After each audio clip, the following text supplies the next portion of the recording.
Bom dia, boa tarde, boa noite, boa madrugada, que eu não sei que horas que você está assistindo esse vídeo. Hoje, dia 21 de maio de 2025, Rodrigo Zampoli Pereira na área, advogado. Nós vamos multiplicar o nosso conhecimento com um caso interessante que eu tive aqui no escritório, onde um grande cliente trouxe aqui um senhor de idade já, e esse senhor não sabia ler, não sabia escrever, ou seja, é uma pessoa analfabeta. Esse cliente chegou e falou, ele está com um problema muito grave junto ao banco, um banco que a matriz é fora do país, tem filiais aqui, né? E a matriz é fora do país. E a situação parecia grave mesmo. E o interessante foi o seguinte, o cliente veio, largou ele aqui e falou, ó, o senhor resolve agora com o advogado aí, e o cliente falou, ó, dá uma força aí para esse filho de Deus, aí ver o que você pode fazer. E o cliente já tinha falado para ele que eu cobrava consulta. E ele chegou e perguntou para mim, eu falei, não, eu cobro. Aí ele falou assim, quanto é que é? Na época eu falei o valor, ele me pagou a consulta, e depois me trouxe um outro caso.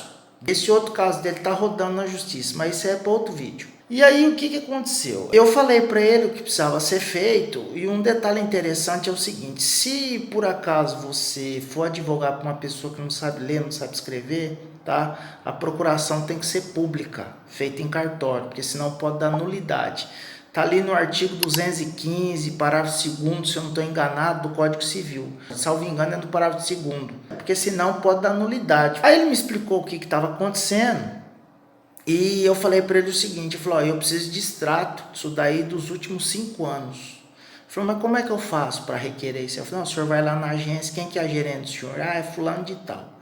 O senhor vai lá, pede para ela e tal, entendeu? Que ela vai fornecer para o senhor. Aí ele foi, fez a consulta, foi no outro dia, e depois ele me ligou falando que não tinha oferecido. Falei, muito bem. E aí, na época, eu dei um cartão meu, um cartão de visita. Antes de começar a demanda e tudo mais, eu falei para ele que ele precisava fazer a procuração pública em cartório. E eu falei, esse senhor nunca mais vai aparecer aqui, né? Não é que ele voltou? Ele voltou com a procuração pública, o problema estava incomodando. E aí eu falei para ele, falei, olha, ela não entregou? Não. Então tá bom. Aí com a procuração pública em mãos, eu fiz uma reclamação na ouvidoria do banco. Tá? No serviço de atendimento ao consumidor, não adiantou, depois na ouvidoria não adiantou. Aí eu fiz uma reclamação no Banco Central do Brasil, tá? Tudo no âmbito administrativo.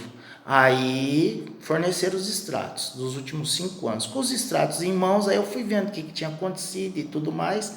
E realmente o banco estava acabando com a vida dele.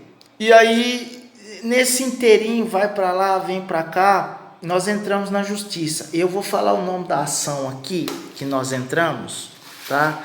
Que é uma ação complexa.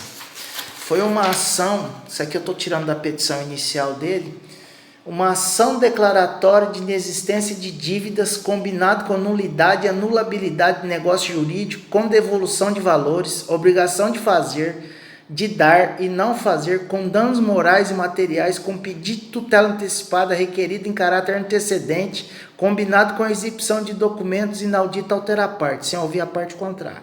Briga de cachorro grande, como diz o ditado.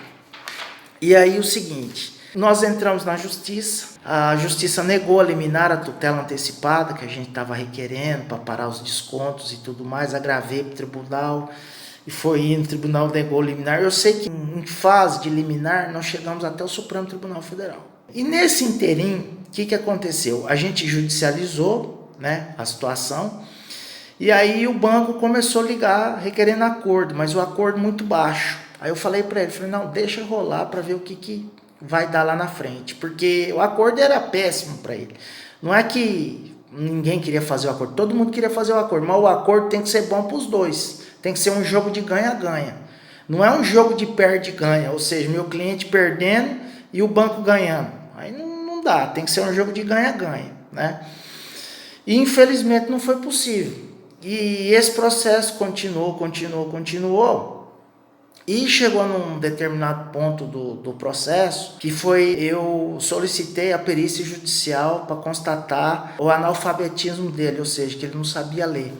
Porque no dia que ele esteve aqui no escritório, eu mostrei a Constituição Federal para ele, eu falei, lê aqui para mim. Ele falou, não sei ler. Eu só sei essa primeira letra que é o C da Constituição, tá? Ele falou para mim que ele não sabia ler e foi constatado 100% pelo perito do juízo que ele é analfabeto, que ele não sabia ler. Após essa perícia, o que o banco pegou e fez? Eu não sei quem do banco ligou para ele, da capital, de uma capital, aí ligou para ele e ofereceu outro empréstimo para ele, ele falou que não queria e tudo mais, ele pegou até o nome da atendente, o que o banco pegou e fez? Jogou mais 24 mil reais na conta dele, tá? E brigando, e a gente comunicando a justiça, aquele negócio todo e tal, e quando saiu a perícia judicial, eu falei, olha que maravilha, eu falei, não tem como perder esse processo, né? Porque a pessoa é analfabeta, o banco arrebentando com a vida dele, entendeu? Não tem como, né? Na minha visão não tinha como. E eu tive um professor na faculdade, que eu não canso de falar o nome dele aqui, o Dr. Sidney Repelli Muchon, advogado, já faleceu. É público isso daí, é público e notório, que ele falou o seguinte, que justiça não é caso de caridade. Tá, isso eu aprendi em aula de processo civil. E ele é uma grande verdade. Saiu a perícia e tudo mais, e saiu a decisão aqui da minha cidade, de primeira instância, que a gente fala, da cidade que o meu cliente mora. Nós perdemos o processo, por incrível que pareça. O banco ganhou 60% do processo, e nós só 40%, ou seja, estava devendo. Essa questão aí, meu cliente ainda ia ficar devendo 22 mil reais para o banco.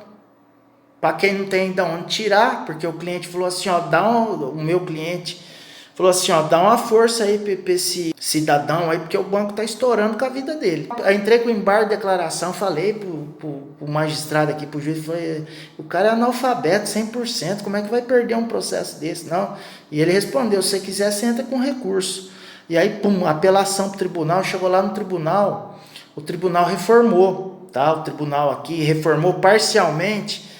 E aí, essa reforma foi assim, foi ali nos segundos finais do jogo, entendeu? Porque foi em cima do artigo 42, não sei se é 42 ou 43 do Código de Defesa do Consumidor, é um desses dois, tá? Que fala lá que tem que fazer o pagamento dobrado. E aí o tribunal deu o pagamento dobrado, reverteu algumas coisas, tá? Nós não ganhamos os danos morais, levei até o Supremo no mérito para ver se ganhava, não ganhamos, entendeu? Mas aí o que aconteceu? A hora da onça beber água, o meu cliente ganhou esse processo, 51% a 49%, tá? Mas aí o que acontece? O juiz mandou pagar aquele empréstimo também, e o tribunal manteve isso daí de 24 mil reais corrigido. Então, quer dizer, deu um valor alto para o banco, mas aí como o tribunal também mandou pagar o valor dobrado pelo Código de Defesa do Consumidor, aí o dinheiro cobriu e sobrou um pouco para ele ainda, tá? Tanto é que os meus honorários sucumbenciais, que o banco que teve que pagar, a parte que perde tem que pagar, foi bem maior do que os honorários contratuais que eu recebi, tá? E esse cliente me pagou consulta também. Dos dois processos, ele fez questão de pagar, tá? Ele fez questão de pagar. Eu não ia nem cobrar, mas ele fez questão de pagar. Falou, não, eu faço questão de pagar. Muito bem. Aí o que aconteceu? Aí nós ganhamos, ele recebeu, ele ficou todo feliz e tal. Aí um dia, eu tô aqui no escritório, meu telefone toca, o telefone fixo, né? Aí faltavam 2 minutos pro meio-dia. Eu tava quase saindo para almoçar. Aí ele me ligou e falou assim, o telefone tocou, né? Aí eu atendi. Aí ele falou assim para mim, ele falou assim, eu queria falar com o doutor advogado, eu vou abrir até aspas aqui, que é ele falando. Falei, eu queria falar com o doutor advogado, eu falei, sou eu. Ele, ô advogado, eu falei, oi, você tá bom? Eu falei, tô bom. Ele falou, o dinheiro caiu na minha conta, eu falei, que bom. Ele falou, advogado, você tá onde? Eu falei, tô no escritório. Ele ligou no escritório. Ele falou, advogado. Eu falei, oi, ele me chama de advogado. Advogado, faz o seguinte, eu tô aqui no centro, aqui na praça aqui, eu quero te dar um presente. Eu falei, pode falar. Ele falou, vem aqui que eu vou pagar uma pipoca e uma garapa para você. E aquele dia, infelizmente, eu não pude ir. Infelizmente, senão eu teria ido. Entendeu? Eu teria ido porque foi uma honra, um prazer muito grande advogar para esse senhor.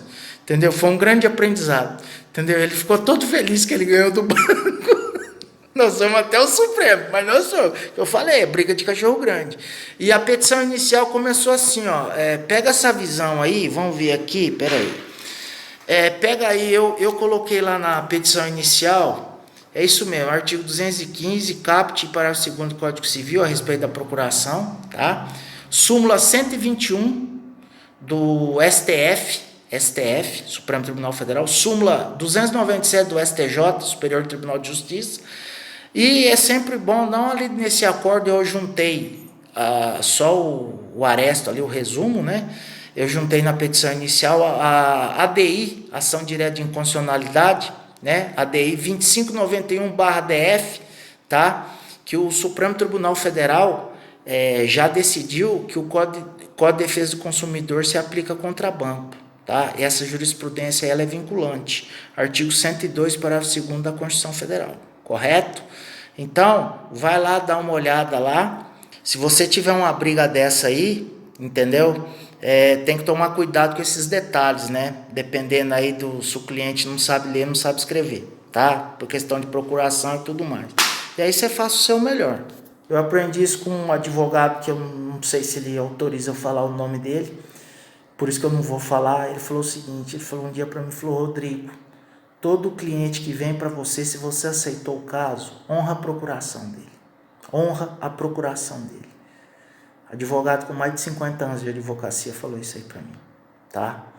Então, era isso que eu queria dizer, e eu vou marcar um encontro ainda para ele pagar pro advogado dele uma garapa e uma pipoca, tá bom? Forte abraço a todos, fiquem todos com Deus. Tchau.